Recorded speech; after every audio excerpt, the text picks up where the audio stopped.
अब यहाँ पे हम लोड बैलेंसर को लॉन्च करके देखते हैं। हमारे केस में सबसे पहले हम एप्लीकेशन लोड बैलेंसर का केस लेंगे, जिसको हम ALB भी बोल देते हैं। दूसरा हमारे पास होता है नेटवर्क लोड बैलेंसर, जिसको हम NLB है, उसको भी देखेंगे। पर सबसे पहले हम एप्लीकेशन लोड बैलेंसर को देख रहे हैं। तो सबसे पहले हम उसकी एक सिंपल इम्प्लीमेंटेशन देखेंगे। सिंपल इम्प्लीमेंटेशन में क्या है कि हम एक सिंपल कॉन्फ़िगरेशन करेंगे। तब क्या होगा, जब भी क्लाइंट जब हम इसको इम्प्लीमेंट करेंगे तो यहाँ पे हमें एक DNS मिल जाएगा, यूनिक एड्रेस मिल जाएगा।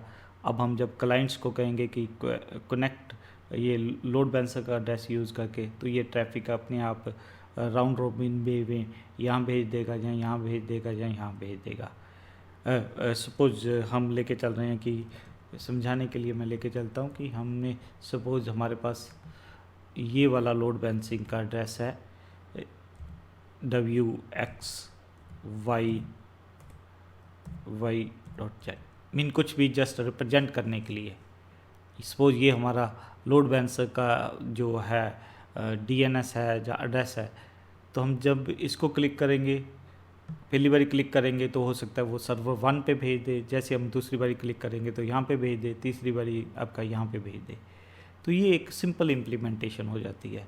बाद में हम हो सकता है ऐसा चाहें कि अगर हम ये टाइप करें स्लैश करके, तब हमें ये क्या करें, डायग्राम के हिसाब से इस सर्वर पे ले जाए। बट अगर हम सिंपल ये टाइप करें तो वो जो डाटा है आपका वो क्या करे, पहले और दूसरे सर्वर से। मीन ये जो एप्लीकेशन लोड बैलेंसर होता है वो ये वाली आप जो है पाथ बेस्ड राउटिंग भी डिफ़ाइन कर सकते हो, जब पाथ के हिसाब से भी या डोमेन के हिसाब से भी वो आपका ट्रैफिक भेज देता है। तो ALB जो लोड बैलेंसर है वो एप्लीकेशन लेयर, मीन वो उसमें हमारे पास काफ़ी सारी जो एडवांस ऑप्शंस होती हैं। जबकि NLB क्या है, आपका लेयर 4 है, उसमें आप इस टाइप की चीज़ें नहीं स्पेसिफाई कर सकते कि भी अगर यहाँ पे जाना है तो वो यहाँ पे चले। या कई बार क्या होता है कि हम चाहते हैं कि हमारे पास सपोज इंग्लिश वाली साइट है, वेबसाइट, हम चाहते हैं कि वो वेब सर्वर 1 और 2 पे चला जाए। अगर हमारे पास सपोज हिंदी वाली वेबसाइट पे कोई एक्सेस करना चाहता है तो वो क्या करे, थर्ड सर्वर पे। तो ये सारी फैसिलिटी एप्लीकेशन लोड बैलेंसर में है। पर पहले हम सिंपल इम्प्लीमेंटेशन देख रहे हैं कि जब हम एड्रेस जहाँ DNS नाम दे तो वो सिंपल ढंग से तीनों जो सर्वर्स पे इक्वली डिस्ट्रीब्यूट करे ट्रैफिक। तो ये अभी हम देखने वाले हैं कि कैसे इम्प्लीमेंट करना है। तो हम फिर अपनी AWS पे आ जाते हैं। AWS में आके हमने क्या करना है, अब लोड बैलेंसर को इम्प्लीमेंट करना है। तो उसके लिए हम क्या करते हैं, क्रिएट लोड बैलेंसर। तो हमारे पास ये शो कर रहा है कि लोड बैलेंसर किस किस टाइप के अवेलेबल है। तो एप्लीकेशन लोड बैलेंसर अवेलेबल है, जिसको हम पहले चूज़ करेंगे। बाद में हम नेटवर्क लोड बैलेंसर को भी इम्प्लीमेंट करके देखेंगे। तो ये और भी हमारे पास है, गेटवे लोड बैलेंसर है, फिर हमारे पास क्लासिक जो पुराने वाला है वो भी है। बट यहाँ पे हम अपनी जो है यहाँ पे हम सबसे पहले एप्लीकेशन लोड बैलेंसर को इम्प्लीमेंट करके देखते हैं। बाद में हम NLB को भी देखेंगे, network load balancer. Application load balancer mean ALB। तो हम यहाँ पे क्या कर देते हैं, क्लिक कर देते हैं। और आपने जब भी लोड बैलेंसर को कॉन्फ़िगर करना है तो आपने उसका कुछ नाम रख देना है। तो हम यहाँ पे रख देते हैं कि ये माई ALB है। अब कुछ भी नाम रख सकते हो, तो मैंने एक शॉर्टकट सा नाम रख लिया कि माई ALB, my application load balancer. अब ये कौन सा है, आपको शो कर रहा है कि इंटरनेट फेसिंग, मीन इंटरनेट से हम यहाँ पे आ सकते हैं। और जल्दी वेबसाइट आप क्या क्या आपकी कहाँ पे लॉन्च होगी, रियल एड्रेसेस पे होगी। और हमारे केस में भी यहाँ पे जो सर्वर्स हैं, वेबसाइट्स हैं, वो सारी रियल एड्रेसेस पे हैं। तो यहाँ पे हम क्या चूज़ करने वाले हैं, इंटरनेट फेसिंग। कई बार क्या होता है कि सपोज हमने डाटाबेस सर्वर्स लॉन्च कर रखे हैं, जल्दी हम डाटाबेस सर्वर को पब्लिकली एक्सेसिबल नहीं बनाते हैं।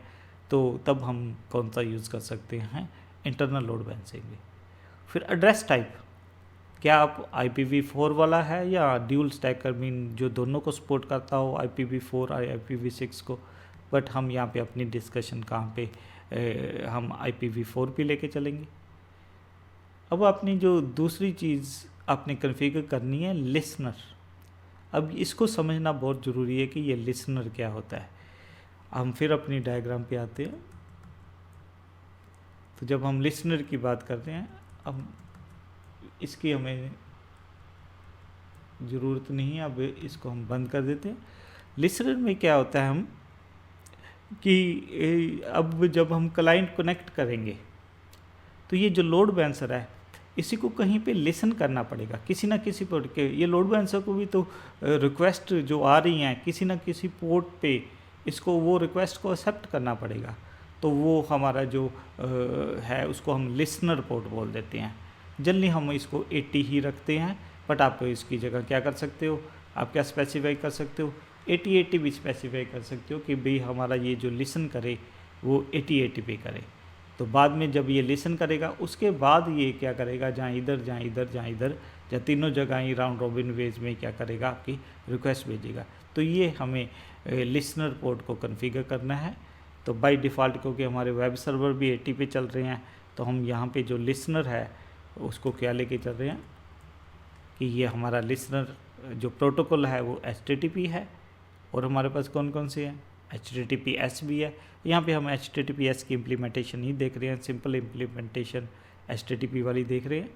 तो हमारा बाय डिफ़ॉल्ट जो है वो 80 है। तो इसका मीनिंग हमने यहाँ पे कुछ भी नहीं चेंज करना। अब ये अवेलेबिलिटी जोन इम्पॉर्टेंट है, तो हमें एटलीस्ट 2 सेलेक्ट करने पड़ेंगे। तो ये वाला हमने, क्योंकि हमारे जो इंस्टेंसेस है 2A में है और 2B में लॉन्च है। अगर आप सिर्फ एक ही करोगे तो अगर आप नेक्स्ट करने की कोशिश करोगे तो वो क्या करेगा, आपको कहेगा कि नहीं, आपको मिनिमम क्या है अवेलेबिलिटी 2 अवेलेबिलिटी जोन यूज़ करने पड़ेंगी। फिर हमारे पास ऐड जोन सर्विसेज भी है कि आप AWS ग्लोबल एक्सीलरेटर वगैरह यूज़ करना है। नहीं, हम इन चीज़ों को अभी नहीं हैंडल कर रहे हैं। हम सिंपल जो ऑप्शंस हैं जो हमारे लिए यूज़फुल हैं तो उसको लेके चल रहे हैं। तो यहाँ पे हमने क्या कर देना है, नेक्स्ट कर देना है सिक्योरिटी ग्रुप। अब इसको फिर समझने के लिए कि यहाँ पे सिक्योरिटी ग्रुप की फिर जरूरत क्यों पड़ गई। अब यहाँ पे तो हमने जो इनको जब सर्वर्स क्रिएट किया था तो हमने 22, 80 और जो 443 जो HTTPS पोर्ट था वो ओपन कर दिए थे। अब भाई ये जब हमारा लोड बैलेंसर बन रहा है तो यहाँ पे भी तो बाय डिफ़ॉल्ट कोई पोर्ट ओपन नहीं होगा। तो हमें क्या करना है, यहाँ पे भी जो क्या है वो पोर्ट्स ओपन करने हैं। तो हम सच 80 पोर्ट ओपन कर देंगे, 443 ओपन कर देंगे। पर हम ये सेम वाला सिक्योरिटी ग्रुप यूज़ कर लेते हैं कि अगर हमने उस लोड बैलेंसर के अंदर भी इंटरेक्टली भी जाना है तो हम यहाँ पे SSH पोर्ट भी इनेबल कर देते हैं, हालांकि उसकी ज़रूरत नहीं। तो हम क्या करते हैं, यहाँ पे भी हमें क्या करना पड़ेगा ताकि हमारे क्लाइंट्स यहाँ आ सके, तो उसके लिए हमें कुछ पोर्ट्स अलाउ करने पड़ेंगे। तो उसके लिए हम क्या करते हैं, ये कुछ वार्निंग दे रहा है कि आपने HTTPS नहीं इम्प्लीमेंट किया, HTTP किया। हम कोई इशू नहीं है, हम लोड बैलेंसिंग कंसेप्ट को समझना चाहते हैं। तो हम आगे सिक्योरिटी को कॉन्फ़िगर कर देते हैं। तो क्या हमने कोई नया सिक्योरिटी ग्रुप बनाना है कि पहले वाला है। तो ये बाय डिफ़ॉल्ट एक जो डिफ़ॉल्ट सिक्योरिटी ग्रुप है उसको सिलेक्ट कर देता है। हम इसको हटा देते हैं। हमने क्या करना है, वेब सर्वर मीन। अब हमारा जो लोड बैलेंसर का भी 22, 443 और 80 पोर्ट ओपन हो गया है। Configure routing. अब ट्रैफिक कैसे भेजा जाएगा, अब ये बहुत इम्पॉर्टेंट है। अब ध्यान रखना कि ये सबसे पहली जो टर्म आती है टारगेट ग्रुप। अगर हम देखें तो क्या हमारे पास कोई टारगेट ग्रुप है, नहीं है। सबसे पहले समझना पड़ेगा ये टारगेट ग्रुप है क्या। तो टारगेट ग्रुप को समझने के लिए अब हम क्या कर चाहते हैं कि भाई ये तीनों सर्वर्स पे ही ट्रैफिक भेजा जाए। तो ये तीनों सर्वर्स के इसके अंदर आ गए, टारगेट ग्रुप के अंदर आ गए। कई बार हम क्या होता है कि हम अलग ढंग से डील करना चाहते हैं। हम चाहते हैं कि अगर एड्रेस स्लैश करके करा जाए तो ये 2 सर्वर्स की तरफ डाटा भेजे, अगर फिर स्लैश करके डेमो हम लिखें तो यहाँ पे भेजा जाए। तब उस केस में हमें 2 टारगेट ग्रुप क्रिएट करने पड़ेंगे कि एक टारगेट ग्रुप में हमारे ये 2 सर्वर्स होंगे, दूसरे टारगेट ग्रुप में हमारे ये 1 सर्वर होगा। इसी तरह जब आप सपोज आपके पास हज़ारों सर्वर्स हैं, आप अलग अलग क्लाइंट्स को अलग अलग ढंग से डील करना चाहते हैं तो आप अलग अलग टारगेट ग्रुप है। बट हमारे केस में शुरू में हम सिंपल इम्प्लीमेंटेशन में क्या लेके चल रहे हैं कि सारे ही ये जो सर्वर है एक ही टारगेट ग्रुप में है। तो इसलिए हम क्या करने वाले हैं, एक ही टारगेट ग्रुप बनाने वाले हैं, और हमारे पास क्योंकि पहले कोई एग्जिस्ट नहीं कर रहा टारगेट ग्रुप, तो हम यहाँ पे स्पेसिफाई कर देते हैं कि भी नया टारगेट ग्रुप।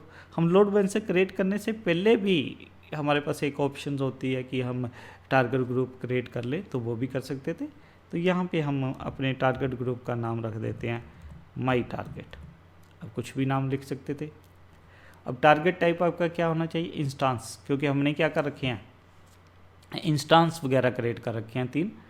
पर कई बार हो सकता है कि मैं AWS वाले इंस्टांस ना यूज़ कर चाहता हूँ, मेरे पास 3 फिजिकल सर्वर्स हैं पड़े हुए हैं और उनको मैंने रियल IP एड्रेस दे रखे हैं। तब मैं क्या कर सकता हूँ कि ज़रूरी नहीं है कि आपने लोड बैलेंसिंग AWS की इंस्टांसेस को करना है, तब आप ये क्या कर दोगे, ये स्पेसिफाई कर दोगे। बट हमारे पास एक तीसरी ऑप्शन होती है लैम्डा फंक्शन, कि आप इसको उसके लिए आप चाहते हो कि भी ये लैम्डा फंक्शन को यूज़ करके टारगेट टाइप वो इसको भी स्पेसिफाई कर सकते हो। बट हम अपनी डिस्कशन कहाँ पे रखेंगे, इंस्टांसेस। और उसके बाद हमने क्या करना है, प्रोटोकॉल HTTP, पोर्ट किस पे 80 पे लिसन करे, और उसके बाद हमने प्रोटोकॉल वर्जन HTTP 1 को यूज़ कर रहे हैं। हमारे पास और भी अवेलेबल है HTTP 2 और एक नया जो आ गया है gRPC वो भी है। अब उसके बाद हमने ये बहुत इंपॉर्टेंट है हेल्थ चेक।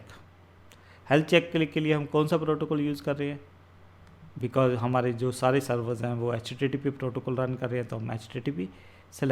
अब ये हेल्थ चेक को समझना बहुत ज़रूरी है कि हेल्थ चेक क्या है। अब क्या है कि ये तीनों सर्वर हैं, अब ये गारंटी नहीं है कि हमेशा ये तीनों सर्वर चलते ही रहेंगे। अब हो सकता है कि जब ये लोड बैलेंसर यहाँ पे रिक्वेस्ट भेज रहा था ये सर्वर डाउन हो जाए, तो भाई पहली रिक्वेस्ट तो यहाँ चलेगी, दूसरी चलेगी, तीसरी जब यहाँ भेजी तो वो डाउन था, तो वो क्या हो जाएगी, हमारी वेस्ट हो जाएगी। तो कई बार हम क्या चाहते हैं कि हमें ये लोड बैलेंसर ये पता लगाना चाहता है कि भी ये नोड चल भी रहा है कि नहीं चल रहा है, ये जो पीछे सर्वर है या VM या इंस्टांस है ये भी रन कर रहा है भी नहीं कर रहा। तो इसके लिए ये क्या करता है, थोड़ी थोड़ी देर बाद इसको चेक करता रहता है कि भी ये भी ऑन है सर्वर, ये ट्रैफिक इसकी तरफ जा रहा है कि नहीं जा रहा। उसको हम क्या करते हैं, हेल्थ चेक बोल देते हैं। अगर हमारा हेल्थ चेक फेल हो जाता है तब ये लोड बैलेंसर ऑटोमेटिकली क्या करता है, यहाँ पे ट्रैफिक को भेजना बंद कर देता है। तो हम ये कितनी देर बाद इसको ट्रैफिक भेजेगा, हेल्थ चेक परफॉर्म करेगा, और कितनी देर बाद ये अज्यूम कर लेगा कि ये हेल्दी है कि नहीं हेल्दी है। तो उसके लिए हम डिफरेंट पैरामीटर्स कॉन्फ़िगर कर सकते हैं। उसके लिए हमें कौन सी ऑप्शन चूज़ करनी पड़ती है, हमारे पास ये एक ऑप्शन है एडवांस हेल्थ चेक सेटिंग्स। तो हम यहाँ पे आ जाते हैं, तो हम जो ट्रैफिक पोर्ट उसी को कर लेते हैं जहाँ ठीक है, आप इसको ओवरराइड भी कर सकते हो। तो हेल्दी थ्रेशोल्ड मीन कितने वो पैकेट्स भेजेगा या कितनी बारी तो उसको माना जाएगा कि वो हेल्दी है। 5 है, हम इसको थोड़ा सा कम कर देते हैं। हम चाहते हैं कि हमारा जो अदरवाइज़ जब हम इम्प्लीमेंट करेंगे तो काफ़ी देर बाद वो शो करेगा आपका हेल्दी। तो 3 बारी अगर वो हेल्दी आ जाता है, जब वो पैकेट भेज रहा है उसको या हेल्थ चेक परफॉर्म कर रहा है, 3 बार कंजक्टिव ये आ गया तब वो इसको हेल्थ मानेगा। अगर वो वहाँ पे हेल्थ चेक क्वेरीज भेज रहा है और 2 बार वो नेगेटिव आ रहा है तो क्या होगा, तो उसको लेके चल रहेगा अनहेल्दी नोड है। टाइम आउट क्या होता है कि सपोज यहाँ पे मैं कुछ एड्रेस भर देता हूँ, जैसे ये 76 है, इसकी जगह ये वाला भर देता हूँ। तो ये जब रिक्वेस्ट जानी शुरू हो जाएगी तो थोड़ी देर बाद क्या हो जाएगा, कनेक्शन टाइम आउट होगा। अब ये अनलिमिटेड टाइम उसको ट्राई नहीं करता रहेगा। सेम वे यहाँ पे हम स्पेसिफाई कर देते हैं कि भी हेल्थ चेक हैं, वो ये कितनी देर बाद वो ज्यूम कर लेगा कि भी नहीं अब ये वाला हेल्थ चेक फेल हो गया, और कितनी देर बाद करना है आपने, इसको मैं थोड़ा सा कम कर देना, पर ये वैल्यू इससे ज़्यादा होनी चाहिए। नहीं तो वो क्या करना था, डिफ़ॉल्ट 30/5 ऑलमोस्ट उसने 150 सेकेंड्स ले लेने थे हेल्दी होते। हम चाहते हैं कि थोड़ा सा क्विक आए, तो हमने ये सेटिंग्स कर दी हैं। उसके बाद हमने ये वाला एक नेक्स्ट रजिस्टर टारगेट में क्या होता है, आपने स्पेसिफाई करना है कि कहाँ ट्रैफिक भेजे, कि अब हमारे पास यहाँ पे 3 सर्वर्स है, हो सकता है हम सिर्फ 2 को ही भेजना चाहते हों। ये हमने बाद में रख रखा है कि अगर ज़्यादा लोड हो जाएगा तब हम इसको इन्वॉल्व करेंगे। तो ये हमें रजिस्टर करने पड़ेंगे कि टारगेट ग्रुप के अंदर कौन कौन से सिस्टम है। तो उसको हम बोल देते हैं कि रजिस्टरिंग द आपके जो टारगेट को रजिस्टर करना। तो उसके लिए आपने क्या करना है, तो यहाँ पे बाय डिफ़ॉल्ट अगर आप चेक करोगे तो यहाँ पे वो क्या शो कर रहा है, रजिस्टर टारगेट कोई भी नहीं है। तो हमने यहाँ पे तीनों को सिलेक्ट कर लेते हैं, सेकंड थर्ड इसको भी सिलेक्ट कर लेते हैं और इसको क्या करेंगे, ऐड टू रजिस्टर। बाद में हमें अगर लगता है कि ये जो हमारा तीसरे वाला सर्वर अनहेल्दी है, जब इसको हम चेंज करना चाहते हैं, जब हम इसको इन्वॉल्व नहीं करना चाहते, सपोज लोड कम हो गया है हमारे पर, तो हम इसको क्या कर सकते हैं, रिमूव भी कर सकते हैं। पर हम पहले वाले केस में क्या लेके चल रहे हैं, सेम ही लेके तीनों को हमने रजिस्टर करवा दिया। उसके बाद फिर रिव्यू हमारे पास ऑप्शन आ गई। तो रिव्यू में हमारे पास वो आपको फिर एक बारी मौका देता है कि आपने सब कुछ सही कॉन्फ़िगर किया है, क्या सब कुछ सही है। उसके बाद आपने क्या कर देना है, क्रिएट कर देना है। अब जैसे ही क्रिएट करेंगे तो वो आपको क्या मैसेज दे रहा है कि सक्सेसफुली क्रिएटेड। तो अब हम इसको क्लोज कर देते हैं। तो चेक करने के लिए हमारे पास यहाँ पे आप देखोगे कि हमारे पास ये माई एलबी क्रिएट हो गया। अभी वो क्या कर रहा है, प्रोविजनिंग। और आप ध्यान रखो ये एक आपको लोड बैलेंसर का एड्रेस मिल गया है। तो यहाँ पे आप इसको कॉपी करके, अभी वो प्रोविजनिंग स्टेट में है। अब ध्यान रखो ये एक आपके केस में ये अलग हो सकता है। तो ये बहुत बड़ा सारा नाम है। कई बार हो सकता है आप ये चाहते हो कि आपका लोड बैलेंसर आपके क्लाइंट कैसे एसेस करें, www.vipin.com पे करें एसेस। तो आप क्या कर सकते हो, किसी भी आप अमेजन से भी नाम खरीद सकते हो, डोमेन नेम रजिस्टर कर सकते हो, या GoDaddy वगैरह या कुछ भी आप यूज़ कर सकते हो। तो वहाँ पे जाके आप क्या करोगे, वो नाम ले लोगे और उसके वहाँ के DNS सर्वर में एंट्री कर दोगे कि कोई अगर www.vipin.com पे रिक्वेस्ट भेजता है तो वो आपकी कहाँ पे चली जाए। बट हम ऐसा नहीं कुछ करने वाले हैं। तो इसको कॉपी कर लेते हैं हम और इसको फिर रिफ़्रेश करके देखते हैं कि वो एक्टिव हो गया कि नहीं हो गया। तो अभी भी वो प्रोविजनिंग कर रहा है। एक चीज़ और आपने ध्यान रखनी है, हम जब तक ये नहीं होता हम थोड़ा सा टारगेट को भी जाके देख लेते हैं कि हमारा सही काम कर रहा है कि नहीं कर रहा है। टारगेट ग्रुप्स, तो अगर मैं टारगेट पे क्लिक करता हूँ तो वो हमें दिखा रहा है कि हमारे टारगेट्स यहाँ पे सारे हेल्दी शो कर रहा है। तो ये उसने जो हमारे हेल्थ चेक का हमने कॉन्फ़िगर किए थे, तो वो उसने हेल्थ चेक परफॉर्म देख के मीन सही रन कर रहा है। तो उसने सारे नोड हेल्दी नोड मीन हमारा लोड बैलेंसर अब यहाँ पे ट्रैफिक को क्या कर सकता है, वो भेज सकता है। तो यहाँ पे वो हेल्थ चेक की आपको रिपोर्ट भी पता लग जाता है कौन कौन से हेल्थ चेक है। तो ये टोटल 3 टारगेट है, तीनों हेल्दी है, अनहेल्दी नहीं है। तो यहाँ से अगर आपने कई बार ट्रबल शूट करना है कि क्यों नहीं वो तीसरे सर्वर पे ट्रैफिक भेज रहा है, तो यहाँ पे चेक कर लेना है कि कहीं वो अनहेल्दी तो नहीं है। तो यहाँ से अब हम वापस अपने फिर लोड बैलेंसर पे आ जाते हैं।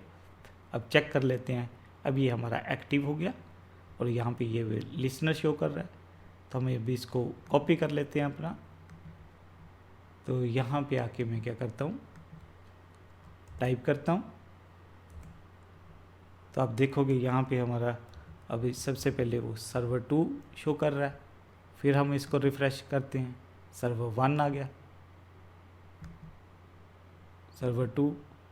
अभी कई बार उसको एक्टिवेट होने में टाइम लगता है। तो ये आपका अलग अलग आपको शो कर रहा है। तो मीन अब जैसे भी जितने हज़ारों क्लाइंट्स हम यहाँ पे, तो सिर्फ एक ही क्लाइंट लेके चल रहे हैं। अगर थाउजेंड्स ऑफ क्लाइंट्स होंगे तो वो क्या करेगा, जो ट्रैफिक को है वो डिस्ट्रीब्यूट कर देगा बाई जो भी उसकी डिफ़ॉल्ट स्ट्रेटजी है। तो ये थी हमारी सिंपल इम्प्लीमेंटेशन। अब हम क्या चाहते हैं, हम अगली इम्प्लीमेंटेशन में क्या देखेंगे कि हम चाहते हैं कि जब ये टाइप किया जाए तो वो जो ट्रैफिक है सर्वर 1 और सर्वर 2 की तरफ ही भेजे। और जब हम ये स्पेसिफाई करें कि /डेमो, तो वो क्या करे, हमारा जो ट्रैफिक है वो कहाँ भेजे, सर्वर 3 की तरफ भेजे। तो ये अब हम चाहते हैं, तो इसके लिए हम क्या करते हैं, सबसे पहले जो हमारी जो करंट इम्प्लीमेंटेशंस हैं उनको हम रिमूव कर देते हैं। तो हम उसके बाद दूसरी वाली इम्प्लीमेंटेशन देखेंगे। तो यहाँ पे एक चीज़ और ध्यान रखना, हमारे पास एक लिसनर भी है। तो बाय डिफ़ॉल्ट हमारे पास जो हमने जो लिसनर कॉन्फ़िगर किया था वो है। अब हम थोड़ा सा इसको चेंज करना चाहते हैं, तो हम यहाँ पे इसको थोड़ा सा पहले देख लेते हैं कि क्या करने वाले हैं आगे। तो यहाँ पे बाय डिफ़ॉल्ट जो भी आपका ट्रैफिक आता है, यहाँ पे एक डिफ़ॉल्ट रूल है कि आपने ट्रैफिक कहाँ भेज देना है, टारगेट 1 पे 100% ट्रैफिक वहाँ पे भेज देना है। तो हम यहाँ से बैठ के क्या है एक रूल ऐड कर सकते हैं कि भाई अगर स्लैश पीछे डेमो लिखा हो तो आपने कहाँ पे भेज देते हैं। ये सिर्फ पॉसिबिलिटी आपकी ALB में ही है, एप्लीकेशन लोड बैलेंसर में। ये फैसिलिटी आपकी नेटवर्क लोड बैलेंसर में नहीं है, ध्यान रखना है। तो अब हम इसको वापस आ जाते हैं, तो हम अपने लोड बैलेंसर को डिलीट कर देते हैं। हम अब अलग ढंग से इम्प्लीमेंट करके देखेंगे। तो हम यहाँ पे एक्शन, आपको लोड बैलेंसर का पता भी होना चाहिए कैसे डिलीट करना है, तो हम यहाँ पे डिलीट कर देते हैं। और जो ये टारगेट्स हैं हमारे, वहाँ पे भी जाके हम उसको क्या कर देते हैं, जो टारगेट्स है उसको डिलीट कर देते हैं। तो हमारे अभी इंस्टांस चल रहे हैं, उसमें हमारा कोई इशू नहीं है। तो हम अब क्या करेंगे, हम एडवांस लेवल इम्प्लीमेंट करके देखेंगे, जिसमें हम क्या चाहते हैं कि भाई अगर ये टाइप किया जाए तो वो सर्वर 1 सर्वर 2 की तरफ भेजे, अगर हम स्लैश डेमो करें तो वो आपका सर्वर 3 की तरफ वो करे। तो ये हमारी सिंपल इम्प्लीमेंटेशन थी।